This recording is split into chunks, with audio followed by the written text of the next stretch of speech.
Hello everybody. We're going to be looking at SCP-4240, the Roundabout Game. Has an object class of safe. Special containment procedures. Foundation web crawlers are to pull any material mentioning SCP-4240 which surfaces online. Any individuals found to be posting such materials are to be brought into custody, interviewed, and administered amnestics as appropriate. Any testing of SCP-4240 must be approved by at least one member of Level 4 personnel.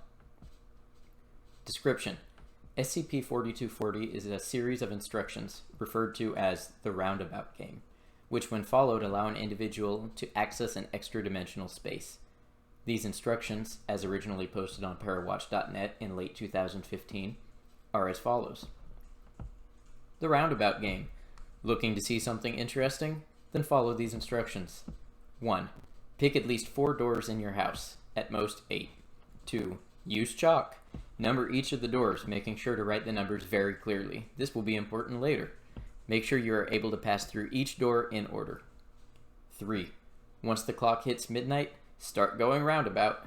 Once you hit the last door, go through the first one again. After 10 loops or so, you'll see what the fuss is about. Remember, don't leave the loop before you win. Don't go back through a door you've just gone through. Keep going until you reach the staircase, and then all will be well again. I'm talking to you now. Once an individual familiar with these rules undertakes the steps detailed, they will disappear from observation following 3 of the described loops. Interviews with surviving subjects indicates that at this point they enter an extra-dimensional space, hereafter referred to as 4240-1. Initially identical to their previous location. However, as they continue to perform loops within 4240-1, the environment will grow noticeably darker and new rooms will appear between the numbered doors, significantly increasing the length and difficulty of the loop. Any individuals who attempt to break the rules of 4240 by going back through a door they have just passed through will be returned to their original location with a level of injury proportionate to the number of loops they have already made. Prior to 25 loops, subjects commonly survive with major bruising to the face and limbs, but all subjects who have attempted to exit past 25 loops have been killed via severe blunt force trauma. The exact mechanism by which these injuries are inflicted is unknown, as subjects retain no memory of the crossover period between -1 and the real world. Past 25 loops, recordings have shown subjects reporting feelings of being watched and followed, as well as being touched by an invisible but physical presence. The nature of this entity is currently unknown. Thus far, no individual has successfully won SCP-4240 as described. This is lined through and addended. See Exploration Log 4240-1. Exploration Log 4240-1. On February 15, 2018, D-28392, hereafter referred to as the D-Class, was instructed to enter 4240-1 and continue looping for as long as possible. The subject was equipped with a recording device and instructed to report on his experiences as he proceeded. Hello? This thing on? They're telling me it's on. So they've got these 4 sort of rooms set up, like out of plastic or some shit. Gotta be honest, they look really flimsy, like I could just punch a hole in this. Are you sure this is fine? They're saying it's fine. Loop 3, I guess. Everyone's gone. I could see them before, kind of through the plastic, but now nothing. Plus something just feels weird, like with the floor. I don't know, I can't really say for sure. So I guess I go through door 1 again now. Loop 5. Nothing's really changing. It's a little darker outside, maybe, but that might just be my imagination. Loop 6, there's a new fucking room between 3 and 4, like not made out of plastic or anything. It's brick, as far as I can tell, and it stinks. There's definitely something rotting in these bags. There's chicken. Oh, thank fuck. Loop 7. Yeah, the meat room's sticking around, it's still here. There's kind of a porch between 4 and 1 now, too. You said to note my experiences, so I should probably mention this.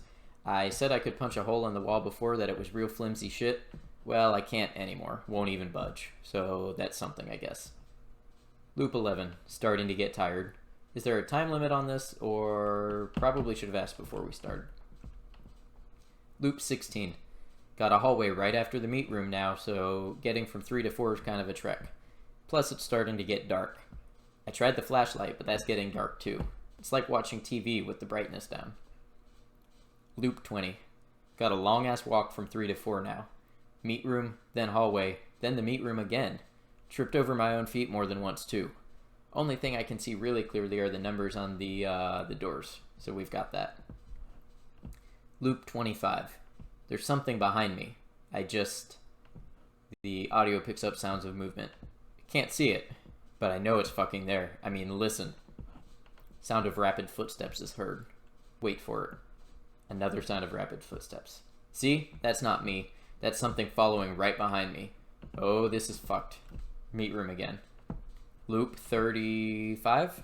He's right behind me, pressing against me whenever I stop. Cold, but he's getting warmer. I don't know, man. I don't want to turn around. 42. He's on my back. He's got his arms around my neck. Subject gulps. I need to hold my head funny or his elbow digs in. He's got elbows. That's important information. Is that important information? Heavy. 16 meat rooms. 17. Sometimes my childhood bedroom, sometimes my childhood basement, sometimes my prison cells, sometimes my quarters here. Legs hurt. I can just barely see them. The rooms, not my legs. If I close my eyes, but the numbers, he's breathing on my cheek. Sound of moaning is recorded. Subject responds, that wasn't me. Gnawing my ear. Took a bit off, but I couldn't feel it. There's just a part of me missing. If I reach my arm behind me, I can feel his face, like in the movie about the Elephant Man, Dumbo. I tried to feel his face again to compare, but I don't have that anymore. What? But I figured it out why I'm standing all funny. What's up with the floor? It's tilted downwards, just a little. Coughing is heard. This isn't a circle. It's a spiral. When I was a kid, and I pissed off my mom, she used to always tell me about the twin I'd killed in the womb. How good of a son he'd have been, and how he would have respected her. How he wouldn't hurt her like I'd hurt her, like I'd always hurt her. Then she'd hit me or send me down to my room or whatever she felt like. I always felt like a monster when she told me what I'd done. There's always someone who isn't alive because you are. Ain't that awful? But whimpering is recorded. I'm feeling like I've been redeemed some. There's a sound of tearing meat. Sounds of licking. The sound of laughing. And the muffled sound, okay. Love you, buddy. Loop 99. Stairs. Following this final recording, 25 hours and 53 minutes after he had first entered the extra-dimensional space, the D-Class reappeared at Site-36 and collapsed from exhaustion. Following a brief period allowed for recovery, the D-Class was brought back in for interview. Dr. Land, welcome back. How do you feel? No response. The D-Class is looking down at his hands, grinning widely. Dr. Land asks, D-Class? The D-Class looks up. Oh, sorry, Doc. It's just, 25 hours in the pitch dark. You kind of forget what your hands look like. What were you saying? I was just asking how you were feeling. D-Class laughs. Not bad. You? There's a pause before Dr. Land responds. We listened to your recordings. Okay. Partway through, you start to mention this presence that's there with you. Can you expand on that a little for me? You weren't very clear on the recordings. Oh, sorry, the D-Class laughs. It was kind of this sort of invisible thing with me hanging onto my back. Was that like a ghost or something? I really couldn't say. What happened to it? D-Class laughs again. Hell if I know. Just glad that thing is finally gone, It dropped off once I reached the stairs. You say it dropped off. From that wording, do you think it's dead? D-Class smiles. Yeah, I think so. End log. D-Class was kept under observation for a month and thoroughly tested for any abnormalities that may have arisen from his use of SCP-4240 and his experiences within the extra-dimensional space. After testing confirmed him to be in the same state he had been when he first entered said space, with no anomalous properties, he was released on April 1st, 2018, following standard D-Class employment policies. Incident 4240-1.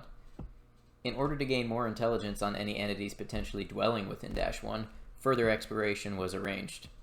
A new D-Class, equipped with a recording device in the same manner as the original D-Class, was ordered to proceed into -1 and make precise observations regarding any entities that he might encounter. 6 hours later, the new D-Class's beaten corpse reappeared on the testing ground. Analysis of his recordings indicated that he had become intimidated by a pile of human viscera that had appeared during one of his loops, and had thus attempted to flee -1 by retracting his steps. Due to the number of loops he had already undertaken, this resulted in his death via blunt force trauma. Analysis of viscera traces from the new D-Class's shoe showed it to be genetically identical to the original D-Class. The entity released from Site-36 on April 1st, 2018 has yet to be found. So that's a really cool piece with a twist ending that I didn't see coming, and it was already creepy enough before the ending. So if you didn't quite catch on to what happened there, the ghost on his back killed the original D-Class and essentially took his form. And the Foundation tested it, decided it was completely normal, and released this entity that came out of this game into the wild, basically, and they have no idea where it is. So that's fun. I like this piece. I haven't seen anybody else cover it. It's very reminiscent of a lot of Creepypasta type games. I don't remember any of the names offhand, but you know, there's always these games that have weird instructions that make some supernatural phenomena occur, and this is something like that that's integrated very seamlessly into Foundation lore. Now, you may have noticed, so this was posted on Parawatch.net, and Parawatch is actually one of the newest groups of interest in the SCP Foundation. That's something I'm about to go over here shortly in another video. In the meantime, I hope you enjoyed this one. As always, feedback is more than welcome. Do subscribe if you want to see more SCP content, and yes, I will be branching out from SCP, but right now my headspace is kind of stuck in this stuff, and I just love some of these articles that are not so well known. So I will be posting a significant more amount of Foundation lore, I believe. But hope you enjoyed this one. Hope you enjoyed reading something that you may not have seen somewhere else, and I hope to see you in the next video. Thanks.